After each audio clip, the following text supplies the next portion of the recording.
60 milhões de brasileiros, não é pouca gente não, é a maioria da força de trabalho do Brasil, trabalhando uma jornada semanal que já está alcançando 70 horas, sem sequer o descanso semanal para ir para o culto ou para a missa, sem férias, sem 13º salário, e pior, meu irmão, minha irmã, nós estamos mandando para o futuro, daqui 15 anos, 20 anos, 60 milhões de pessoas idosas sem nenhuma cobertura da aposentadoria ou da previdência.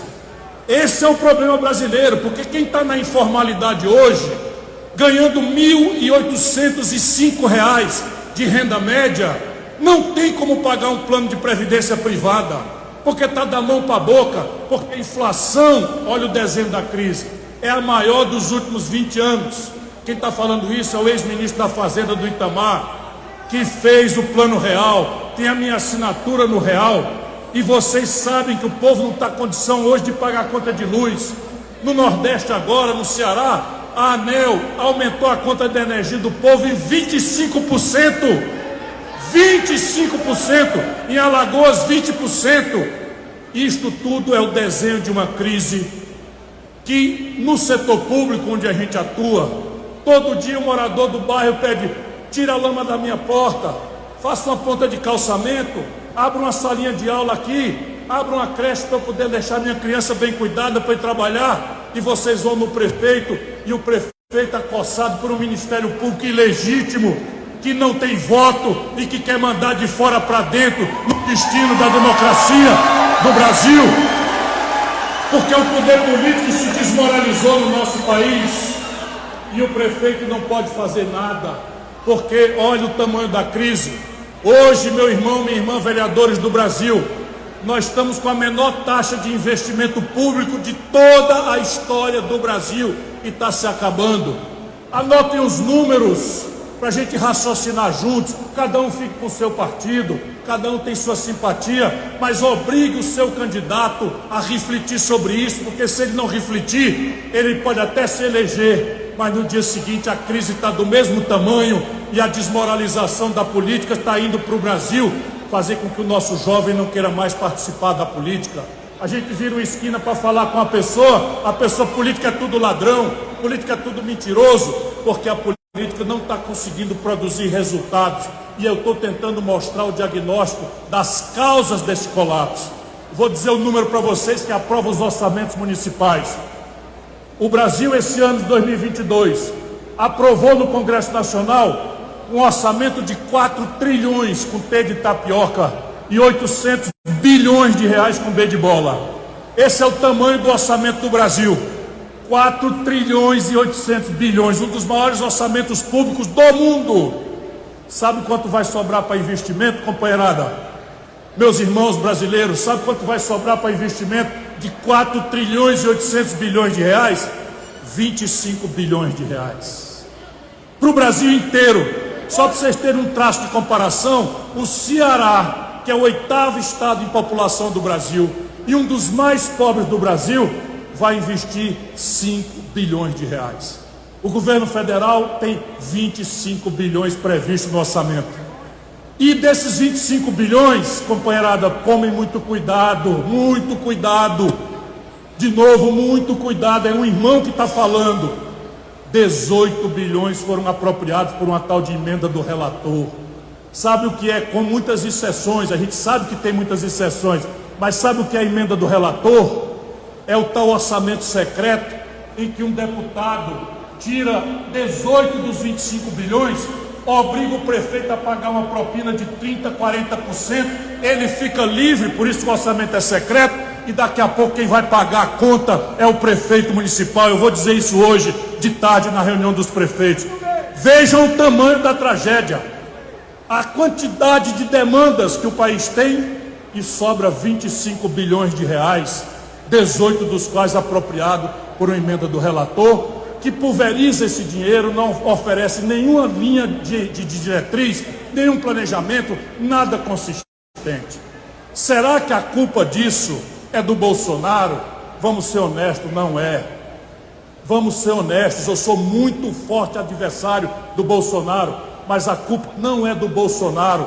O Bolsonaro está agravando esses problemas. A culpa disso é do Lula? Não, também não é, porque o Lula criou esses problemas, a face pelo menos dramática, quando essa crise destampou no colapso fiscal do governo da Dilma. O problema brasileiro é o que eu queria mostrar a todas vocês, minhas irmãs e meus irmãos, com muito amor, a luta e a vocação sua, que é também a minha, de lutar em favor do nosso povo. O problema brasileiro é o modelo. Por que o Brasil crescia 6,7% ao ano e agora cresce 0%? Ora, o céu abençoado pelo Cruzeiro do Sul é o mesmo.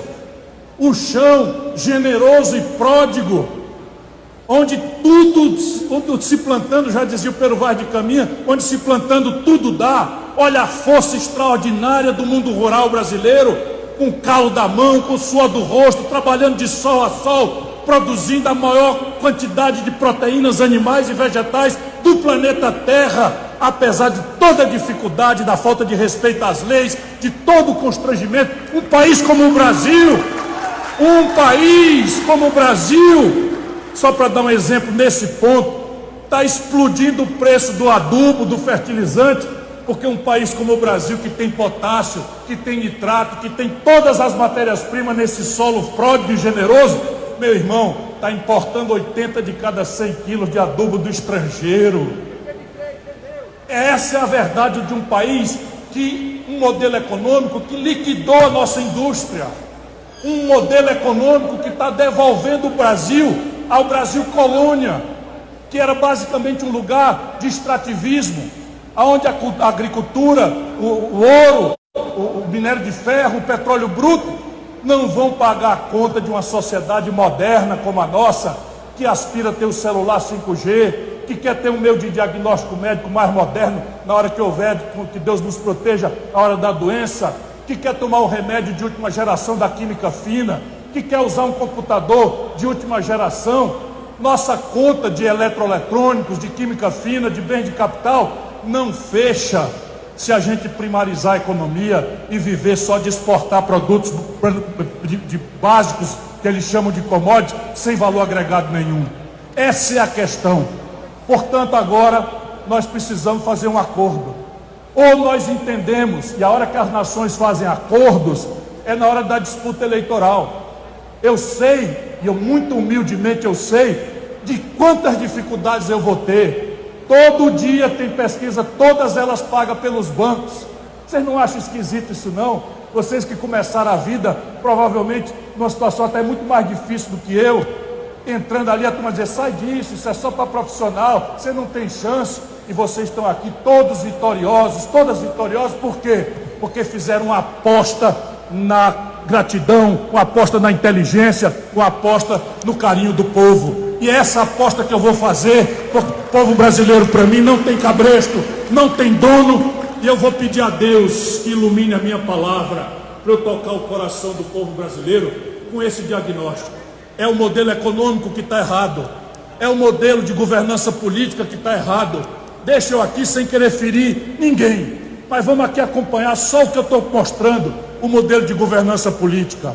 O Bolsonaro, que se elegeu denunciando a corrupção do PT, a esculhambação que de verdade aconteceu, hoje está afiliado ao partido do Valdemar Costa Neto, porque o sistema político fez com que o Bolsonaro se filiasse ao partido do Valdemar Costa Neto, que é o cara a quem o Lula deu o DENIT para roubar.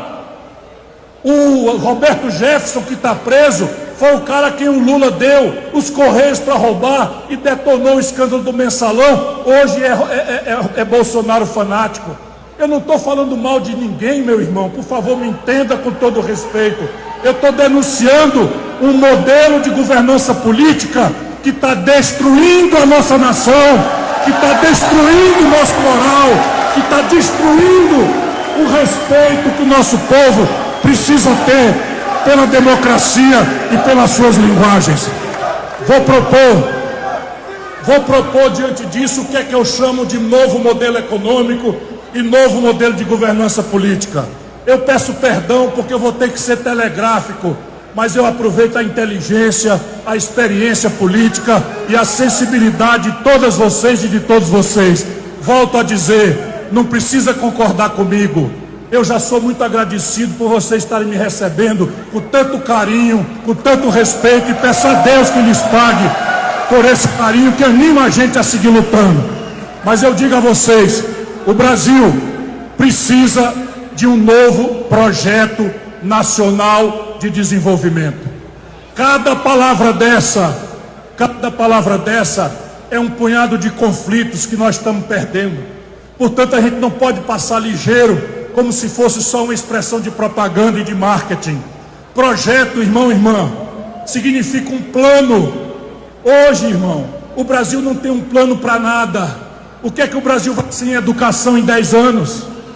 O que é que o Brasil pretende ser em ciência e tecnologia, sem o que nós estamos condenados a ser um marginal da ordem internacional? Onde é que está o plano? O que é que o Brasil quer ser em matéria de estradas? O que é que o Brasil quer em matéria de saneamento básico? Qual é a meta?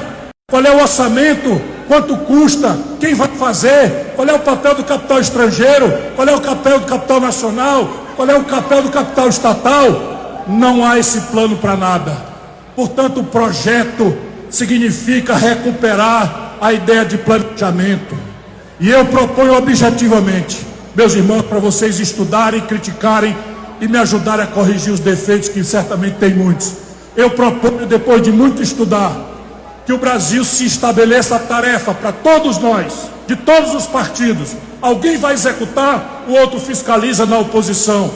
Mas não ficamos nos destruindo uns aos outros, como está acontecendo nos últimos 15, 20 anos no nosso país.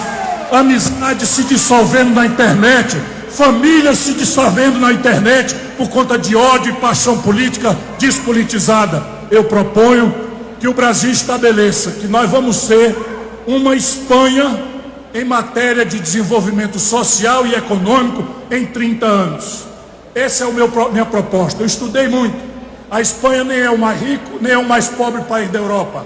E o Brasil tem toda a condição de se estabelecer a meta de ser uma Espanha, sob o ponto de vista dos indicadores. Renda per capita da Espanha hoje é quase 4 vezes a renda do Brasil. Para a gente chegar lá, eu proponho que o Brasil tem que crescer uma média de 5% ao ano. Mas 5% ao ano é 1,7% a menos do que o Brasil já cresceu durante meio século. Portanto, é perfeitamente praticável. Qual é o nível de matrícula dos garotos de 18 a 25 anos? A Colômbia, mais pobre do que o Brasil, bota 42 de cada 100 garotos de 18 a 25 anos do ensino superior. O Brasil só bota 18. E quando a gente vai olhar os 18, mais da metade está sendo obrigada a estudar em Arapuca, sem qualidade nenhuma, e ainda fica endividado no FIES, como 1.600.000 garotos estão hoje, humilhados no começo da vida, dependendo do FIES, que transferiu 40 bilhões de reais do dinheiro público para o bolso de empresários da rede privada de educação superior e deixou no meio do caminho mais de 10 milhões de garotos endividados no nosso país. Eu proponho que o projeto tem que ser nacional. Por que tem que ser nacional? Se vocês olharem, tudo é globalização. Só fala em globalização, aproveitando que o nosso povo, o que é que existe de mais avançado no mundo, e nossa juventude, desde criança, aspira a consumir o celular de marca. Eles querem dizer que as economias agora nacionais não existem. Isso é mentira. Por que tem que ser nacional? Porque a condição de produzir, de trabalhar, de gerar emprego, de recolher impostos, não é global, irmão. Não é global, irmã. Olha, faz 12 anos que a taxa de juros nos Estados Unidos, na Europa e no Oriente é menor do que 1%. Há 12 anos, 1% ao ano.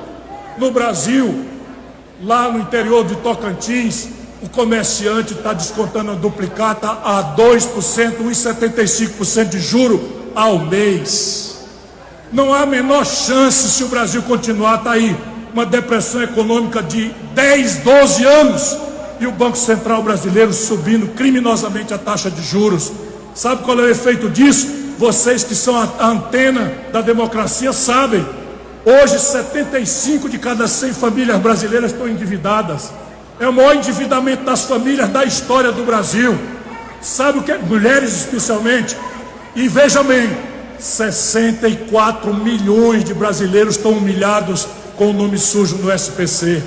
6 milhões de micro e pequenas empresas estão no Serasa, na antessala de quebrar, fechando 3 empregos por cada um. Nós estamos falando de 18 milhões de empregos ameaçados pela onda de falência, e o Banco Central brasileiro aumentando a taxa de juros de forma criminosa.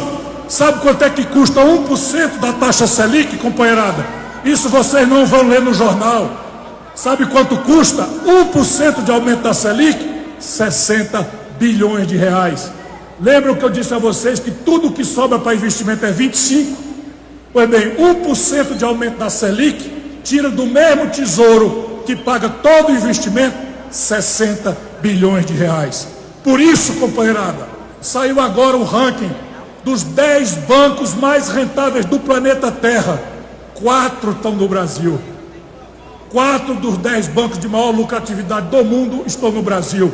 Ora, com todo o amor e toda a paixão que nós temos pelo Brasil, o Brasil é uma economia atrasada comparado com a Alemanha, com a Inglaterra, com os Estados Unidos, com a China, com a França, com a Itália. Não tem nenhum banco italiano, chinês ou japonês, e o Brasil tem 5 bancos acumulando as transações financeiras de 85% do povo, formando um cartel. Por isso que tem que ser nacional. E desenvolvimento, com isso eu vou caminhar para terminar, porque eu não quero cansar vocês, mas é uma conversa que nós precisamos aprofundar ao longo desses próximos meses. O Brasil precisa virar o jogo. Como é que a gente vira o jogo? Eles fazem uma conversa de economista para que a gente não entenda o óbvio. Ora, o que é que faz uma economia crescer? Vamos raciocinar juntos com a nossa própria inteligência. Vamos dispensar os economistas, vamos raciocinar, e eu vou listar para vocês o que é que eu pretendo fazer, e sei fazer. Não é porque eu sou melhor do que ninguém, é porque eu acumulei 40 anos de experiência, limpo, nunca respondi por um mal feito de corrupção na minha vida, e já fui governador, já fui prefeito, já fui ministro da Fazenda, ministro da Integração Nacional, secretário de Saúde, deputado federal, deputado estadual, só falta ser vereador, mas eu vou ser, depois de ser presidente, como os franceses, vou ser vereador na minha cidade. Sabiam? Essa é a tradição francesa. A tradição francesa é o presidente da República, quando termina o mandato, vai ser vereador na sua cidade. E esse é o meu plano. Terminando, não quero ser reeleito, quero só reformar o Brasil e voltar para minha cidade de Sobral e ser vereador, onde o meu avô já foi vereador, onde, enfim. Vou dizer o que é que nós precisamos fazer. Primeiro, o que bota uma economia para crescer, no caso do Brasil, 60% do crescimento econômico, quando acontece, é puxado pelo consumo das famílias. Ora, alguém precisa ser economista para entender, se a família aumenta o consumo, o comércio vende mais, contrata mais gente, e encomenda mais da indústria, na verdade. Se a indústria recebe mais encomenda, contrata mais gente para produzir e compra mais matéria-prima. Não é simples de entender? Pois bem, viva Uberlândia, a minha companheira de Uberlândia aqui, do Triângulo. Então veja bem, primeiro, o consumo das famílias é o grande motor que está enguiçado no Brasil. Por que está enguiçado? Porque a renda brasileira está despencando. O salário mínimo, que é o piso da renda do povo brasileiro, hoje tem o pior poder de compra dos últimos 20 anos. E é pior do que todos os salários mínimos de todos os nossos vizinhos da América do Sul. Ora, veja bem, a economia mais rica das Américas, tirando os Estados Unidos, é a brasileira. Por que que o Brasil, tendo a economia mais rica, é o que paga para o seu povo o pior salário? É a política, é o colapso das contas públicas, que eu vou já mencionar para terminar. Agradecido a vocês pela atenção que estão me dispensando nessa manhã importante para mim. Aqui está a eleição do próximo presidente do Brasil. Se vocês se unirem, vocês mudam a história do Brasil. E esse é o papel de vocês, de forma pluralista, respeitando a diferença, mas forçando o debate que interessa, que não é ódio contra Chico, contra Mané ou Maria. Então veja, o consumo das famílias vem de emprego, e nós estamos com o pior desemprego da história, de renda. E isso quer dizer que o salário mínimo lá embaixo e a renda da informalidade despencando. E do crédito. O emprego e a renda vem depois que a economia cresce. Onde é que é óbvio que a gente precisa fazer uma política pública? no crédito das famílias colapsadas. Trata-se de colocar o Banco do Brasil e a Caixa Econômica para renegociar todas as dívidas das famílias que estão hoje humilhadas no SPC. A banqueirada trata de desmoralizar isso todo dia. Examinem no Google, se você consegue uma mediação, o desconto na conta das famílias pode ser de 90%. Entre no Google e veja desconto do Serasa, leilão do Serasa, é 90%. A gente faz isso todo mês no Ceará. Eu quero fazer pelo Brasil aquilo que eu tenho feito no Ceará, ajudando as famílias a limpar o seu nome. Não é por caridade, é porque sem isso a economia não volta a crescer. Segundo, as empresas, a mesma coisa. Eu já disse e vou repetir. Hoje 6 milhões de empresas no Brasil estão no Serasa, que é o SPC das empresas. Estão na antessala de quebrar. Por quê? Todo mundo virou desonesto? Claro que não. Ninguém no mundo conseguiria pagar essa taxa de juros que os bancos impõem ao povo brasileiro. Sabe quanto é a taxa de juros de um cartão de crédito nos Estados Unidos? 17% ao ano.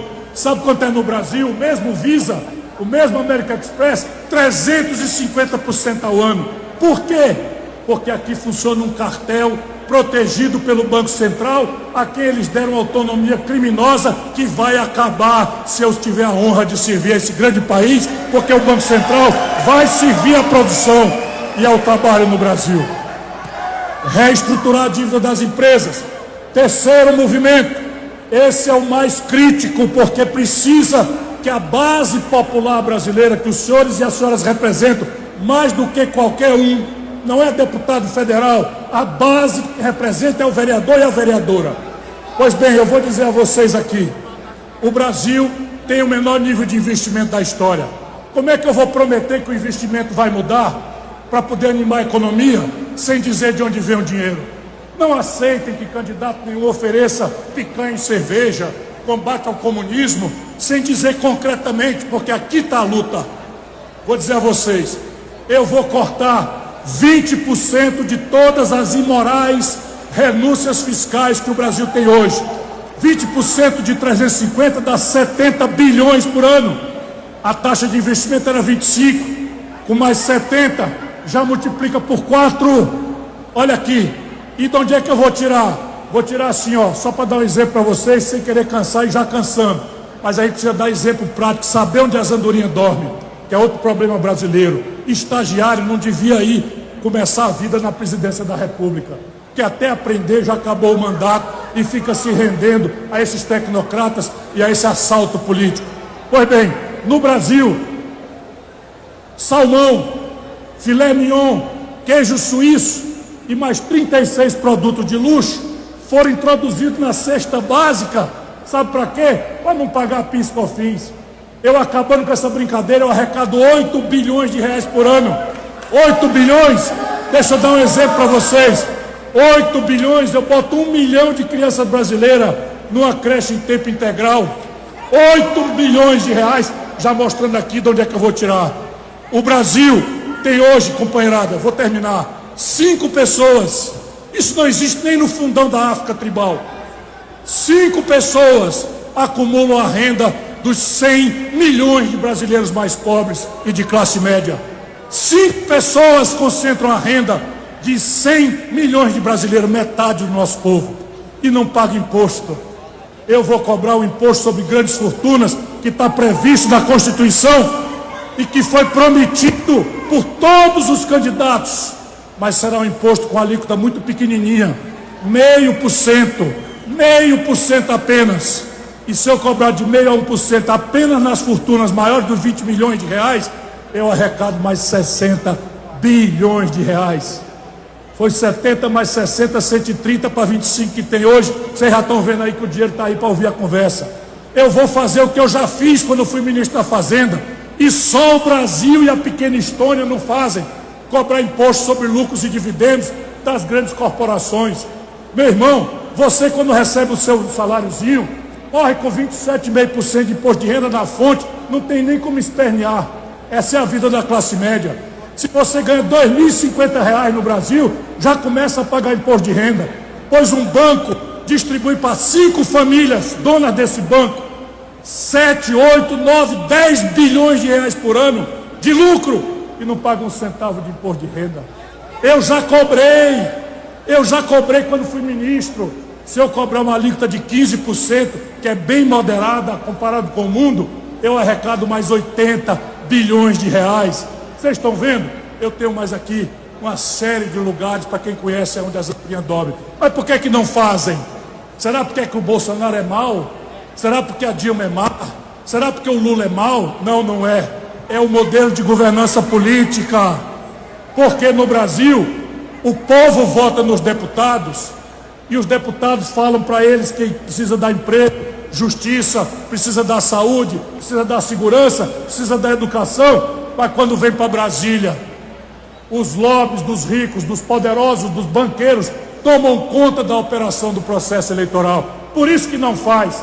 A gente tem duas atitudes diante disso: se render a esse pacto que está matando o Brasil ou se rebelar. Eu vim aqui, vereadores do Brasil, convidá-los. Vamos nos rebelar. A esperança é a nossa força. Muito obrigado a todos.